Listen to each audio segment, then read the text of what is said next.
दोस्तों, नमस्कार। मैं दिलखुश स्वागत करता हूं आप सभी को हम अपने YouTube चैनल रिसर्च कंप्यूटर पे। दोस्तों, आप लोगों को बता दें कि कुछ दिनों से क्लास जो है ऑनलाइन नहीं पढ़ा रहे थे, कुछ कारण से बाधित रहा क्लास। तो फिर से आज क्लास स्टार्ट करने वाले हैं और ये डे 4 होगा। ठीक है, डे 1, डे 2, डे 3 क्लास करवाए थे, जिसमें आप लोग बहुत ज़्यादा प्यार और सपोर्ट दिए थे, जिसके कारण हम आज फिर से वीडियो बनाने के लिए तैयार हुए हैं। कुछ कारणवश वीडियो नहीं बना पाए, इसलिए अब आप लोग फिर से उसी रणनीति में क्लास को स्टार्ट कीजिएगा। ठीक है, तो आज हम आप लोगों को डे 4 में बताएंगे, यानी कि मेमोरी चैप्टर से रिलेटेड बेल्ट्रॉन में बहुत ज़्यादा अच्छा क्वेश्चन आता है। आज हम बताएंगे मेमोरी के बारे में।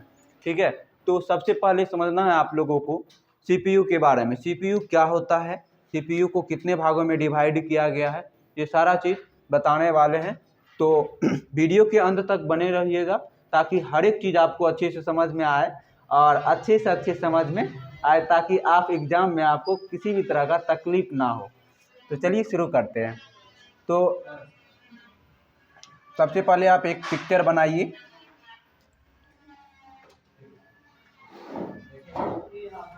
इसमें देखिए CPU को 3 पार्ट्स में डिवाइड किया गया है, जैसे कि 1, 2, 3। सबसे पहला होता है MU, दूसरा होता है CU और तीसरा होता है ALU। MU क्या होता है, CU क्या होता है, ALU क्या होता है, ये सारा चीज़ बताने वाले हैं। तो वीडियो के अंत तक बने रहिएगा और पहले CPU के बारे में जानिए। CPU होता क्या है। CPU का पूरा नाम होता है central processing unit.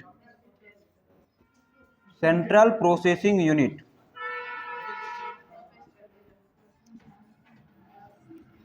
Central processing unit इसमें 3 पार्ट्स होता है, MU, CU और ALU। MU का पूरा नाम होता है मेमोरी यूनिट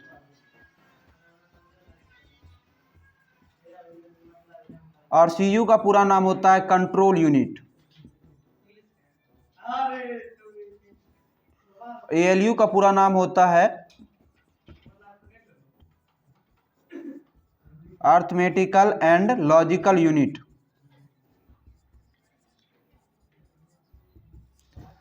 इसके बारे में बताएंगे, जैसे हम लोग कुछ भी टाइप करते हैं तो कंप्यूटर कैसे काम करता है, तो बताने वाले हैं। देखिए, सबसे पहले अगर हम कुछ भी बनाते हैं कंप्यूटर में, टाइप करते हैं, तो वो कहाँ जाता है, रैम रोम में जाता है। यानी कि कंप्यूटर का एक रैम होता है और रोम होता है। ठीक है, रैम और रोम, यानी कि कुछ भी टाइप करते हैं तो जैसे कि मान लीजिए लिखे ABC, ठीक है, तो वो सबसे पहले कहाँ आता है, रैम में आता है। जैसे कि हम लोग कुछ भी बनाए और बनाने क्रम में जो है कुछ भी बनाते हैं तो उसमें जो होता है सबसे पहले रैम में जाता है। जैसे कुछ कंप्यूटर में बनाते हैं, वो जो यहाँ पर दिखाता है, जब तक उसको सेव नहीं करते हैं वो रैम में स्टोर रहता है, ना कि मेमोरी यूनिट में सेव। मेमोरी यूनिट की रैम में रहता है। अब इसको जो सबसे पहले लिखते हैं तो मेमोरी यूनिट में आता है, यहाँ पर आया। अब मान लीजिए इसको हमको कहीं पर 2+2, जैसे कि 2+2 अर्थमेटिकल वर्क करना है, तो अर्थमेटिकल वर्क करने के लिए सबसे पहले हमको ALU के पास जाना होगा। तो इसके लिए क्या करना होगा, सबसे पहले यहाँ पे टाइप किए, रैम में गया। रैम क्या, मेमोरी यूनिट का पार्ट है, तो मेमोरी यूनिट में आया। तो मेमोरी यूनिट तो अर्थमेटिकल लॉजिकल वर्क नहीं करता है, तो ये क्या करता है, ये किसको भेजता है, CU को भेज दिया। CU क्या होता है, कंट्रोल यूनिट होता है। कंट्रोल यूनिट का मतलब ये पूरा सिस्टम को कंट्रोल करता है, पूरा सिस्टम को कंट्रोल करता है। CU का मतलब होता है कंट्रोल यूनिट। कंट्रोल यूनिट का मतलब होता है पूरे कंप्यूटर सिस्टम को कंट्रोल करना। अब कंट्रोल किस तरीके से करता है, सपोज मान लेते हैं जैसे कि कंप्यूटर में किसी भी तरह का फॉल्ट आता है, तो हमको कौन नोटिस करता है, CU नोटिस करता है। जो आपके कंप्यूटर में ये फॉल्ट आया है, जा कर के आप उसको सही कीजिए। जिस तरीके से हमारा शरीर में किसी भी तरह का इशू होता है, दिक्कत आता है, तो हमारा ब्रेन नोटिस करता है आपके शरीर में ये सब प्रॉब्लम आया है। ठीक उसी प्रकार से कंप्यूटर में किसी भी तरह का इशू आता है तो वो CU नोटिस करता है, यानी कि एक कंट्रोलर है, मैनेजर है।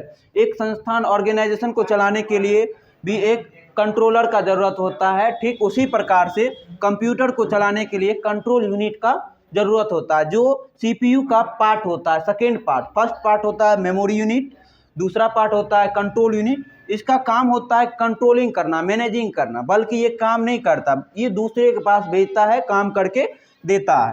तो उसके बाद क्या है ALU, CU क्या करता है, जैसे लिखे यहाँ पर 2 + 2 = 4 होना चाहिए। तो ये कैसे, इसको करने के लिए कंप्यूटर क्या करता है, सबसे पहले लिखे रैम के पास गया, रैम कहाँ आया, रैम के मेमोरी यूनिट में, मेमोरी यूनिट कहाँ भेजा, CU को भेजा, CU को जो भेजा तो कंट्रोल यूनिट का काम होता है दूसरे से काम करवाना, तो ये ALU को भेज दिया, ALU को भेजा। तो ALU का मतलब होता है अर्थमेटिकल एंड लॉजिकल यूनिट, यानी कि इसका काम होता है अर्थमेटिकल और लॉजिकल कंडीशन को करना। अर्थमेटिकल मतलब होता है 2 + 2 = 4, मैथमेटिकल क्रिया को अर्थमेटिकल क्रिया कहते हैं। ये लॉजिकल जो होता है, जैसे मान लीजिए 6 > 2 लिख दिए, तो यहाँ पे लॉजिक क्या है, 6 2 से क्या है, बड़ा है, तो यहाँ पर लॉजिक लगा हुआ, कंडीशन लगा हुआ है ना, तो उसी को ने कि कंट्रोल यूनिट क्या करता है, उसको भेज दिया। और ये मैथमेटिकल वर्क है, तो ये मैथमेटिकल वर्क है, तो ये कौन करेगा, ALU करेगा। तो यहाँ पर ये क्या किया, पूरा कर दिया, 2 + 2 = 4 होता। अब ये काम कंप्लीट हो गया, ये काम कंप्लीट हो गया, तो फिर ये कहाँ भेजेगा, CU के पास भेजेगा, लीजिए आपका काम कंप्लीट है। तो कंप्लीट होने के बाद ये CU के पास भेजा, CU क्या करेगा, फिर MU के पास भेज देता है, MU यूजर को दिखा देता है, लीजिए 2 + 2 = 4। सपोज हम लोग कोई काम करवाने के लिए जाते हैं, तो क्या होता है, काम पहले देते हैं, फिर दूसरा से वो भी करवाता है, फिर जाकर के वो कंप्लीट होने के बाद फिर उसी के पास आता है, फिर क्या आता है, हम लोग मेरे पास आता है, नहीं कि हम काम हम ही करवा रहे हैं, लेकिन वहाँ पर थर्ड पार्टी सेकेंड पार्टी भी है। ठीक उसी तरीके से ये हुआ first party, second party, third party, ठीक है। अब फिर ये सेकेंड पार्टी को भेजा, फर्स्ट पार्टी को, यहाँ पर यूजर को मिल गया। तो समझ में आया। तो देखिए इसमें क्या है, मेमोरी यूनिट, इसमें भी एक बार देख लीजिए। इसमें भी सेम प्रोसेस है। CPU का पूरा नाम होता है central processing unit, brain of computer इसे कहते हैं। जिस तरीके से हमारा शरीर का जितना भी पार्ट्स होता है सब कहाँ जुड़ा हुआ रहता है, ब्रेन में। किसी भी तरह का कोई इशू आता है तो हमको कहाँ दिखता है, ब्रेन में दिखता है, मतलब ब्रेन में नोटिस आता है ना। हाँ, उसके बाद क्या है, कंट्रोल यूनिट। कंट्रोल यूनिट के बारे में भी बताए हैं, ALU के बारे में बताए हैं। इसका कंट्रोल यूनिट का काम होता है ऑपरेशन करना, पूरा कंप्यूटर सिस्टम को कंट्रोल करना। और ALU का काम होता है अर्थमेटिकल, यानी कि मैथमेटिकल एंड लॉजिकल क्रिया को पूरा करना। ठीक है, तो चलिए आगे चलते हैं।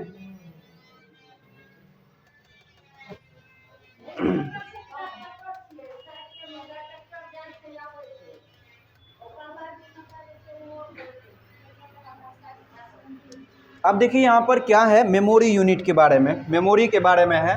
तो मेमोरी को कैसे समझना है इसको,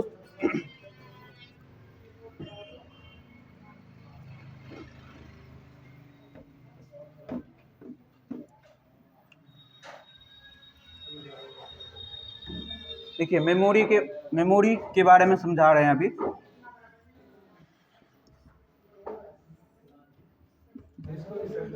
मेमोरी दो प्रकार का होता है, एक होता है प्राइमरी मेमोरी, एक होता है सेकेंडरी मेमोरी। अब प्राइमरी क्या होता है, सेकेंडरी क्या होता है, इसको समझना है। देखिए जैसे हम अभी बोल रहे हैं और आप लोग क्या कर रहे हैं, सुन रहे हैं, तो मतलब थोड़ा देर के बाद अगर कुछ पूछेंगे तो उसको नहीं जवाब दे पाइएगा। अगर वही चीज़ उसको याद कर लीजिएगा, अच्छे ढंग से पढ़ लीजिएगा तो वो याद हो जाएगा। ऐसा क्यों होता है, यानी कि हमारा ब्रेन में भी एक प्राइमरी मेमोरी, यानी कि टेम्पोररी रूप से अभी सुन रहे हैं, कौन चीज़ टेम्पोररी रूप से सुन रहे हैं, हाँ, टेम्पोररी रूप से जो सुन रहे हैं तो उसको हम क्या कहेंगे, प्राइमरी मेमोरी। क्या कहेंगे, प्राइमरी मेमोरी। जिस तरीके से कंप्यूटर में जब बनाने क्रम में कुछ भी बनाते हैं तो वो कहाँ रहता है, प्राइमरी मेमोरी के रैम रोम में रहता है। कहाँ रहता है, रैम रोम में रहता है। जब भी हम कंप्यूटर में कुछ बनाएंगे तो वो प्राइमरी मेमोरी के रैम रोम में रहेगा। कहाँ रहेगा, प्राइमरी मेमोरी के रैम रोम में रहेगा। यानी कि टेम्पोररी रूप से ये सेव नहीं हुआ, अगर लाइन गया तो वो डाटा खत्म हो जाएगा। ठीक है, तो इसका मतलब ये पावर पर डिपेंड है। क्या है, पावर पर डिपेंड है। यहाँ पर भी लिखा हुआ पावर डिपेंडेंट मेमोरी। क्या है, पावर, यानी कि जब तक लाइन है तब तक उसका पावर है, लाइन गया उसका पावर खत्म। अगर आपसे सवाल इस तरीके से पूछा जाए, बताइए पावर डिपेंडेंट मेमोरी कौन होता है, क्या बोलिएगा? रैम होता है। क्या होता है? रैम होता है। यह प्राइमरी मेमोरी के अंतर्गत रैम रोम आता है, ठीक है। उसके बाद है टेम्पोररी मेमोरी, यानी कि जब तक काम कर रहे हैं तो वो प्राइमरी मेमोरी के अंतर्गत रहेगा, यानी कि काम कर रहे हैं, लाइन गया तो खत्म। इसका मतलब वो टेम्पोररी रूप से डाटा सेव होता है कंप्यूटर में, ठीक है। उसके बाद है इंटरनल मेमोरी। क्या है? Internal memory. जिस तरीके से हम लोग फोन खरीदते हैं तो बोलते हैं 464 लेंगे, 6 128 लेंगे, ये क्या होता है? RAM ROM. क्या है? RAM ROM. रैम रोम का क्या काम होता है? जैसे कंप्यूटर में जैसे नया फोन लेते हैं, कुछ भी डाउनलोड करते हैं, तुरंत डाउनलोड हो जाता है, होता है ना? ऐसा क्यों? अब वही फोन में 2 साल 3 साल बाद डाउनलोड करते हैं तो क्या होता है? थोड़ा लेट से डाउनलोड होता है। इसका मतलब होता है ये रैम का कैपेसिटी पर डिपेंड करता है। रैम ज़्यादा लेने से क्या फायदा होता है? कोई भी काम फास्ट तरीके से होता है। ठीक उसी तरीके से इसमें भी इंटरनल मेमोरी, इसको इंटरनल मेमोरी कहा जाता है। इसमें इंटरनल मेमोरी रहेगा ही रहेगा। कोई भी कंप्यूटर परचेज कीजिए, उसमें इंटरनल मेमोरी जब तक नहीं दीजिएगा तब तक वो नहीं चलेगा, ठीक है। तो ये प्राइमरी मेमोरी जो होता है इंटरनल मेमोरी होता है, ठीक है। उसके बाद सेकेंडरी मेमोरी के बारे में समझते हैं। सेकेंडरी मेमोरी जो होता है पावर पर डिपेंड होता है। जैसे कि हम कंप्यूटर में कुछ बनाए, जैसे लिखे ABC, ये रैम में था डाटा, इसको हम फिर से क्या किए? डाटा को सेव कर लिए। क्या कर लिए? सेव कर लिए। और सेव कर लिए तो ये कहाँ चले जाता है?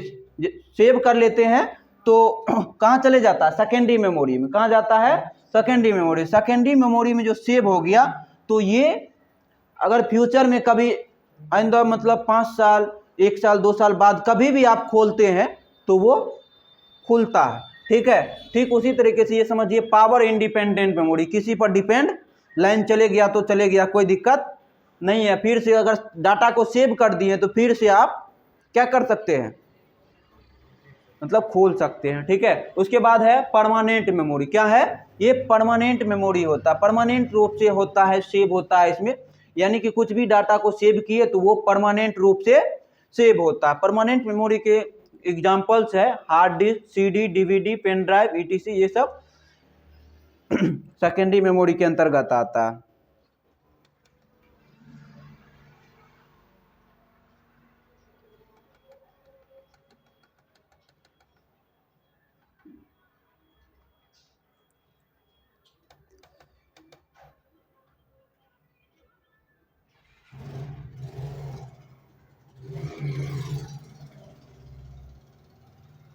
ये देखिए मेमोरी को जो मतलब डिवाइड किया गया है, पहले कौन सा मेमोरी आया, दूसरा बार कौन आया, फिर तीसरा बार। इनके मार्केट में जो आया सबसे पहले फ्लॉपी आया। क्या आया?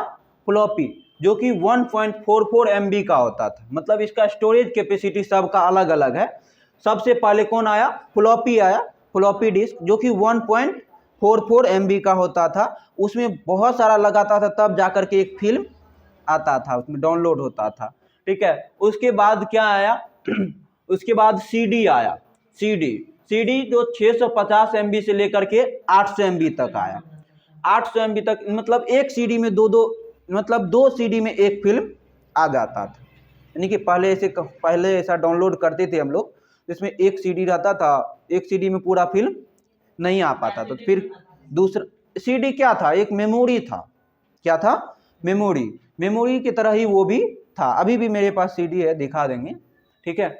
उसके बाद क्या है? DVD। क्या है?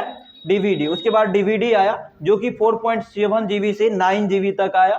उसके बाद क्या आया? हार्ड डिस्क, जो कि हार्ड डिस्क अभी मार्केट में 20 GB से लेकर के 1 TB तक अवेलेबल है। उसके बाद पेन ड्राइव आया। पेन ड्राइव एक ऐसा मतलब स्टोरेज मतलब डिवाइस है, जिसमें आपको डाटा को स्टोर करके एक जगह से दूसरे जगह भी लेके जा सकते हैं। तो आज हम आप लोगों को बताए हैं नहीं कि ऑफलाइन में भी ये क्लास चल रहा है, तो इसमें जो हम मेमोरी के बारे में बताए हैं, इसमें जो जो छूट गया है नेक्स्ट पार्ट में आप लोग को बता देंगे। ये डे 4 था, तो फिर मिलेंगे नेक्स्ट वीडियो में।